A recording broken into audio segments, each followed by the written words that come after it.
এইটো ভিডিঅ'ৰ বাবে ষ্টেটিষ্টিক্সৰ এটা সৰু কুৱেশ্যন লৈছো কুৱেশ্যনটো 1 মাৰ্কৰ কিন্তু ইয়াতে বহুত ডাঙৰ কনসেপ্ট সোমাই আছে ইয়াতে সুধিছে যে sigma is a population parameter or sample statistic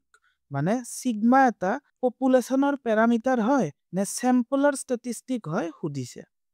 suppose এটা পপুলেশন আছে পপুলেশনত ইমান বেছি অবজারভেশনস বা আইটেমস আছে যে পপুলেশনৰ এভৰি ইন্ডিভিজুৱেল আইটেম ষ্টাডি কৰাটো পসিবল নহয় সো আমি কিবা এটা পাৰপাসৰ বাবে এই হোল পপুলেশনৰ পৰা এটা স্যাম্পল কালেক্ট কৰিলো সাপোজ এই পপুলেশনটোত যিমান আইটেমস বা অবজাৰভেশনস আছে আমি হিহঁতৰ মিন উলিয়াব লাগে কিন্তু গোটেইখিনি ষ্টাডি কৰা পসিবল নহয় সো আমি এটা স্যাম্পল ললো আৰু সেই স্যাম্পলৰ মিন উলিয়ালো সাপোজ স্যাম্পলৰ মিন ওলাল 51 ইয়াক আমি দিনত কৰিম x বাৰ কিন্তু ইয়াৰে যেটো একচুৱেল মিন সেই একচুৱেল মিনক x বাৰেৰে দিনত কৰা নহব এই পপুলেশনটোৰ একচুৱেল যেটো মিন হ'ব তাক দিনত কৰা হ'ব মিউৰে ইয়াক আমি প্ৰনাউন্স কৰিম মিউ বুলি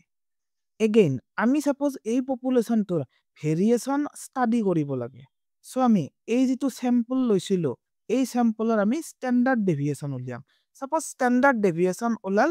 2.5 ইয়াক দিনত কৰা হ'ব স্মল লেটাৰ s কিন্তু একচুৱেল যেটো standard deviation of the population তাক দিনত কৰা হ'ব সিগমা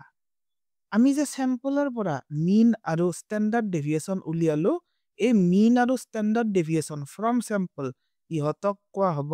স্ট্যাটিস্টিক আৰু পপুলেশনৰ যি মিন আৰু স্ট্যান্ডাৰ্ড ডেভিয়েশন ইহতক কোৱা হ'ব প্যাৰামিটাৰ সো সিগমা মিউ ইহত হৈছে পপুলেশন প্যাৰামিটাৰ আৰু x বাৰ স্মল s ইহত হৈছে স্ট্যাটিস্টিক সো ইয়াৰে আনসাৰ হ'ব যে sigma is a population parameter যদি আৰু ভালকে শিকিব খুজিছা তেনেহলে এই ভিডিঅ'টোত ক্লিক কৰা থ্যাংক ইউ